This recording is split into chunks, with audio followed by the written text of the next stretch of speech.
This is NC Spin, an unrehearsed discussion on issues of interest to North Carolinians. Now, here is your moderator, Tom Campbell. Welcome. You've heard and read the spin the media and the politicians have put on the issues of the day. To get the correct spin on what's going on in North Carolina, let's introduce you to our panel of experts. They include former Supreme Court Justice Bob Orr, John Hood from the John Locke Foundation, Chris Fitzimon from NC Policy Watch, and former Secretary of State, former Attorney General Rufus Edmisten.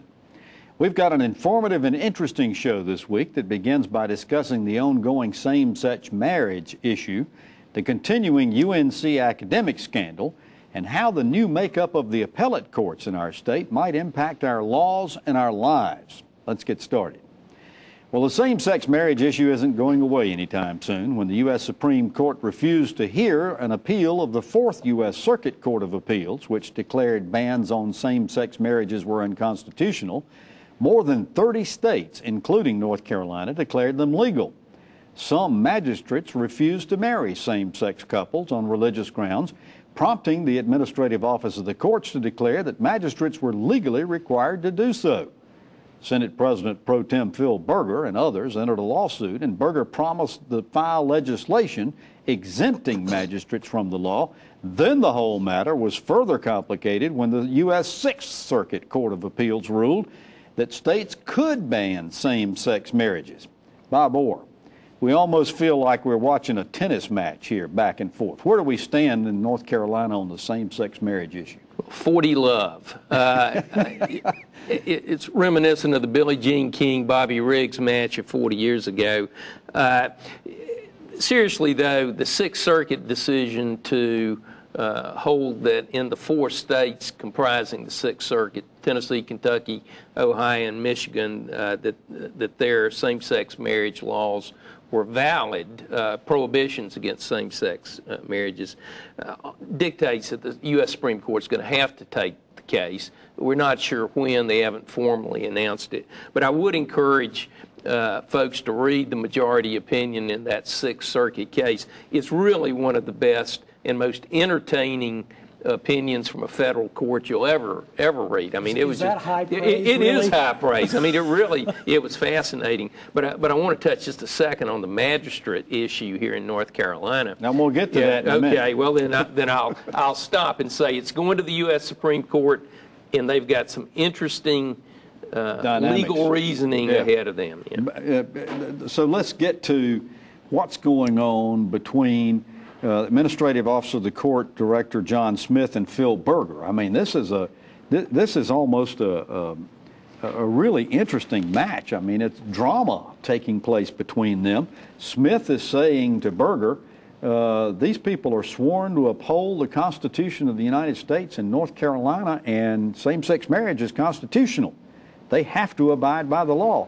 Berger is saying, we're going to change the law, and besides, your interpretation of that is wrong. What do you think about this argument back and forth? Well, first of all, we all know here, and most of the audience knows, that marriage is a civil ceremony. You add the frosting if you want to do the religious aspects to it. So these are public servants. I don't think a magistrate has any more right to refuse to follow the law than, say, a licensed examiner who sees a Muslim come in and says, I will not issue a driver's license because I have religious objections to Muslims.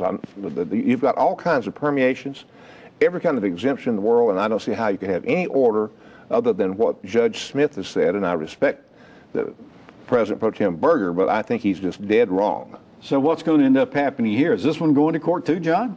Well, I think there will continue to be arguments about it. I think that you can probably accommodate magistrates in urban counties where there are lots of them, and there's one of them that has objections. You probably can accommodate that person's concerns without affecting anybody's ability to get a marriage quickly. But in the more rural areas, that would seem to be hard to pull off, and I think that's ultimately where the problem lies. Chris, even if Smith wins this, he can lose because Berger holds the purse strings, right?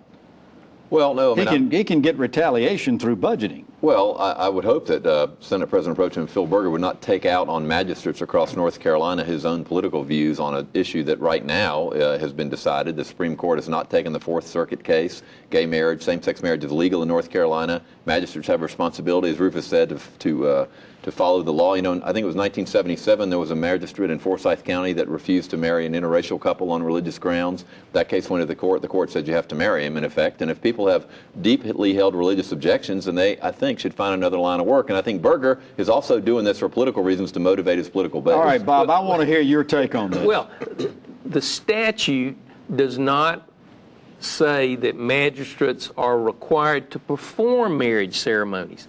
They're authorized to do it, just like ministers are authorized to do it. So it's can do, not must do. Yes, and nobody has really talked about that. Frankly, they ought to expand who can perform marriage ceremonies, and get the magistrates out of the business anyway. But it's been a service to people going to get a license that you could grab a magistrate at the courthouse and have them do it. But if you go on the AOC website and it shows the duties of magistrates, performing marriage ceremonies is not one of the duties. No, it's not a prescribed duty. Berger's point is to try to stop people from getting married of the same sex in North Carolina. He's not worried about the magistrates. He's worried about trying to keep people from getting married and trying to thwart the will of the... Well, he hadn't raised the issue about pastors and religious people. No, I mean, Chris, I think you're overselling your point. I understand what you're saying, but Berger really wants to... He's arguing that magistrates who have religious objections ought not to be able to be forced to perform marriages. That's his argument. It's not. He's not saying that people won't get married in those counties. I'm sure he understands. Well, he's fighting that as well. He's fighting that understand, but in this question, but Bob really says they don't have to. Right? It's not one of their statutory duties. He's also said, though, that registers of deeds shouldn't have to issue a license. Now that gets very, very problematic. You've got little counties where I know that you've got two people in the clerk's office, and you're denying people what the Supreme Court has set up until now. It's 5-1. Well, there's counties where there's only one magistrate, and too. You're denying people that what the Supreme Court has said is the constitutional right. Whether that's wrong or right, I don't know. But 5 circuit courts of appeals have said that these laws are no good. I would predict that we will not be talking much about this issue in about 2 years. It'll all be gone. Well, 2 years, but up until then, it's going to be a topic of conversation. Wouldn't you agree? The magistrate thing, I promise you, will be in court a long time. Well, you can have additional video content from our website, ncspin.com, and you can read and see these NC Spin perspectives only on ncspin.com or NCSpin on Facebook. And we're tweeting at NCSpin Tweets. Balanced debate for the Old North State. Well, when we come back, we're going to talk about the new court. NC Spin will return after these messages. My name is Bernie Teal. Sunburst Farms has been in my family for over 35 years. Last year I had to do something I'd never done before. Destroy 10 acres of good squash. I wasn't able to find enough workers. The opportunity is there. American families are demanding locally grown vegetables, and I want to provide that to them. So please tell Congress that we need immigration reform now. Medicaid system is not a perfect system. There are things that could be changed, but there's a lot that's going well with the system. Community Care of North Carolina is in place. It's a team of nurses, advisors, caregivers who help us out. We want to call and say, look, I've got Miss So-and-so here. She needs to have her weight checked each day because she's got congestive heart failure. Can you send one of those monitors out to the house and keep an eye on this and let me know if her weight goes up too much, because if it does, she's retaining fluid and she's going to be back in the hospital. We work together with them. That's a great system. It saves a lot of money. It's proven to work. We're not opposed to changing the things that need to be changed, but let's not throw out everything that we worked for the past 15 to 20 years. North Carolina's Family Physicians supports Medicaid reform that builds on our state's foundation of medical homes. OurNCHealthcare.com. We now return to NC Spin. The November 5th election was most notable for the U.S. Senate race, but we also held elections for the state's appellate courts. There were 4 Supreme Court races. Republicans won 1, lost 2, and 1 still at this moment is undecided. But our highest court is still going to have more Republicans than Democrats. The Court of Appeals also had 4 seats at stake, and it appears 3 Democrats and 1 Republican won there. Again, it looks like Republicans will prevail. Rufus, these are supposed to be nonpartisan elections, but we all know the party affiliations of the people running. Is it significant? Does it make any difference? And what impact might it have on decisions? Well, until you get rid of that dreadful case called Citizens United, then I think it's all a sham. Here you had the Republican Party saying vote for Mr. Tyson. You had the Democrats trying to do this half-hearted thing saying vote for Mr. Airwood. Tyson won, which everybody knew he would. And I go so far as to say right now that we need to do away totally with the election judge. It's a sham now. When you have people that are so interested in who an appellate court judge is from out in Wyoming or New York, then something is dead wrong. And I don't even believe that you should have appointments and retention, because Chris, we've talked about this several times on this show, and to do that, you'd have to get people to give up the right to vote. Nobody believes that's going to happen, do they? Well, I don't think they think it's going to happen in the short run. I do think it's possible in some package of reforms with a campaign from both parties. If there's an agreement, and the Bar Association and justices, maybe we could find one on the panel who would help out.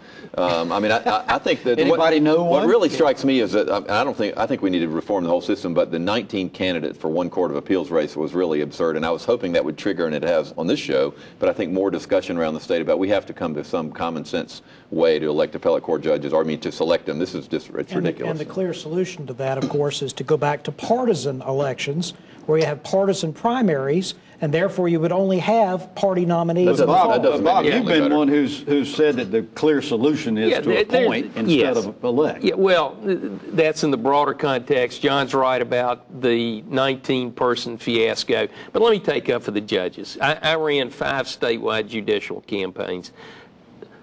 Everybody, once the elections are over and they're on the bench, sincerely tries to be as nonpartisan, as independent, and as impartial as possible. And yeah, the electoral system is bad, but we've elected judges in partisan elections from 1868 until 2002. And overall, we've had a good judiciary. And so, you know, frankly, I think we kick the judges too much. I'm confident that I'll get a fair hearing. John will get a fair hearing. I was getting ready to say, what cases have you got up before the court right now? I got a John, couple last coming. week, Brad Crone on this show said that having the Chief Justice of the Republican Party with the legislature being controlled by Republicans might mean courts could get more funding. You think that's the case? You think it could happen? I think there is a case for funding. I think for technology, for staffing, for physical plant, there's a case that has been true for years. I don't know that changing to a new Chief Justice will matter in the case, but it probably wouldn't hurt. The real challenge you've got is, will legislators perceive the courts as a high priority next year? All right, last year we had a Republican governor who, to his credit, put in a good bit of more money for the courts, and the Republican legislature said no. Didn't give it to him. Well, under Democrats, it never happened, Tom. I can tell you that. Yeah. When I was Attorney General. Well, they got angry. Jim Hunt begged them, and nobody ever wants to fund the courts. Mark Bass Knight's Senate got angry at some of the decisions. Let's talk about some of the cases that are going to be coming up before the court this coming year, because there's several of them. We're going to have the voter ID case that's going to be coming up. We got the school voucher cases that are going to be coming up. Any others that you can think of, big cases that the courts are going to be deciding? Those are the big issues that have political moment. There will be many other cases involving, I think, business regulations that have been changed over the last several years. So how does the makeup of these two appellate courts, the Court of Appeals and the Supreme Court, how do these new, can we take anything from that? Do we know anything about how that might end up? Well, how these cases might end up? I think that Chief Justice Martin is a very, very fair man. I agree with Bob. I dealt with judges all my life. Sam Urban, we all know that I have a favorite there. He's like a son to me. He's going to decide a case the way the facts fall and what the law is, period. And I have faith that this will happen. That 3-judge court, I hope that's not one where you stack things to get the judges you want. Just because. Do you two guys have any cases before the appellate courts? Because it looks like we must. Well, the question I have is if somebody challenges, and I think they will, the constitutionality of the 3-judge panel, will there be a 3-judge panel appointed to judge that? Well, there are issues related to it. 3-judge I panel wasn't is not a listening big fast deal. enough for that, I don't think. That's good. All right, we're going to take a break, and after these messages, we're going to talk about the continuing UNC academic scandal. NC Spin will return after these messages. Hi, I'm Linda Loveland. I want the best for my kids. Feeding them foods they like within my budget is a priority. But what do we really know about these foods? North Carolina farmers and food experts give you a website to find it all. FeedTheDialogueNC.com, a place where moms like you and me can learn more about the foods we eat and the farmers that feed us. Check it out. Add your input and help feed the dialogue. Let's talk food at FeedTheDialogueNC.com.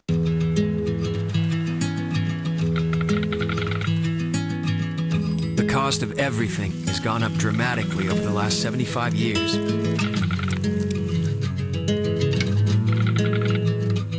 With one exception, keeping electricity affordable.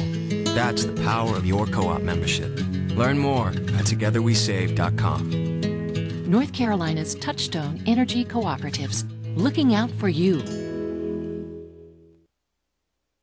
We now return to NC Spin. Another issue that just won't go away is the UNC academic scandal. The NCAA is reviewing the Weinstein report findings. A regional accrediting agency is reopening their review, and the UNC faculty is becoming more vocal about what should be done. Some have suggested returning trophies, giving back network cash, foregoing scholarships, and restoring more control by the academic than the athletic supporters of the school. Chris, what are the trustees and administration going to have to do in order to get this thing to go away? Well, that's a good question. I don't know. I think it's worth, if people have the time to read the Weinstein report, that it's 100-some pages. There's 700 or 800 pages of exhibits, but if you read the whole report, it is still stunning. One thing I do have to say... I've got bedtime reading between the U.S. Sixth Circuit Court. I will say this. I will say one thing, and I'm not saying this in defense of what happened because it's inexcusable, but I do think when we've had problems at Auburn and Ohio State and all these other universities, I never remember them hiring a former Homeland Security officer, giving him, in effect, subpoena power through the district attorney's office and spending 6 months in publishing this report. So part of what UNC, I think, has done at least correct is hire somebody with a lot of credibility and get to the bottom of it. The question now is, what are the repercussions? Some of those have to be with NCAA, unfortunately, I think, because I don't trust that organization. And some have to be with the university itself, and I think the faculty who was asleep at the switch needs to be more involved. Rufus, there was an interesting op-ed piece in the News and Observer this week by a professor in the MBA school who was saying this wasn't an athletic scandal, it's an academic scandal, and it's more of a scandal of mismanagement by administration and faculty heads than it is anything else. Do you agree with that? No, he was a CEO of a company. How many times we heard the old thing about it takes a village to raise a kid? Well, it took a village to take Carolina down. Everybody was involved in this, and I'm only saying, as a Carolina grad, that they named one lady who was infatuated with football players, and then another lady, and they gave a pass to a lot of people just because they said it didn't have anything to do with it. They need to start at where it all starts. When you admit people to universities and they're not real students, that's where you start. And when a coach makes 10 times more than the highest paid professor, something bad's going to happen. John, y'all published a piece on Carolina Journal website. I think Dan Wade wrote it, concerning this whole situation. How bizarre is it to turn the school over to the faculty and let them make all the decisions about who should be admitted? Well, it's never bizarre to the faculty who want to be in charge until you put them in charge, and then they do a horrible job.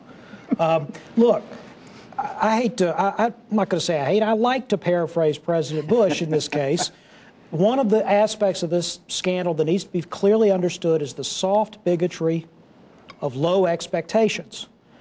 Would this scandal have occurred in the English department? Would it have occurred in the physics department? No, it occurred in African and Afro-American Studies department, and I think partly because administrators were afraid to apply the same standards in that department as elsewhere. And if you read the Weinstein report, the actual origins of this were people who were trying to help students who had been admitted below the minimum admission standards, who were struggling and failing out of school, whether they were athletes or not. part of the problem here, as I said, is not applying the same standards across the board. Bob, one of the things that I found interesting in the last few days is Michael McAdoo has initiated another lawsuit against the university. Of course, he had one, and it was decided against him. There's going to be a lot of litigation, and I think that lawsuit is just one of others to come. But here's the problem. We do let in young men and young women to fuel this huge athletic enterprise.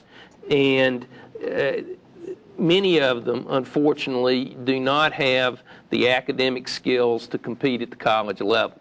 But not only do we admit them to these universities like UNC, but we then work them 40 to 50 hours a week, put them on the road traveling to games, and then we have these artificial academic rules that the NCAA imposes, that they have to carry 12 semester hours, that they have to make progress towards degree. The so-called put academics first mantra of the NCAA is sheer hypocrisy.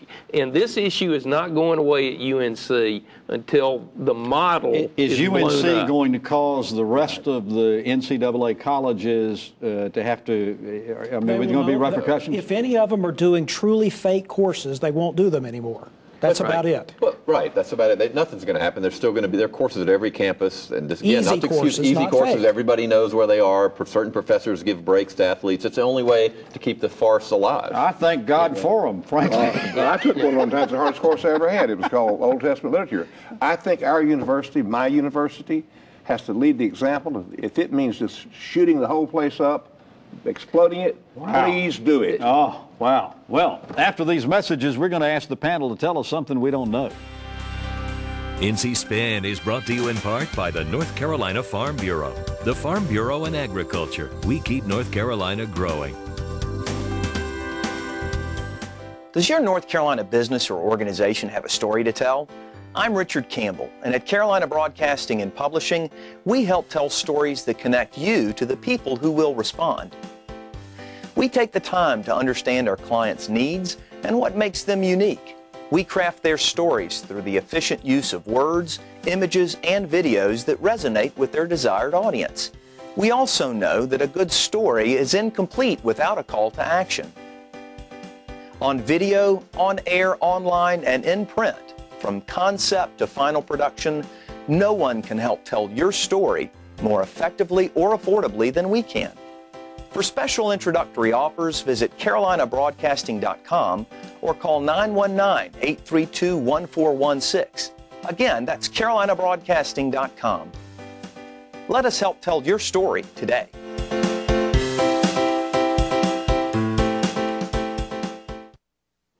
Justice Orr just about had me in contempt of court because I did not allow him the last word. Bob, 20 seconds. On the UNC circumstance, this is ultimately going to be decided by litigation that has national implications involving the NCAA.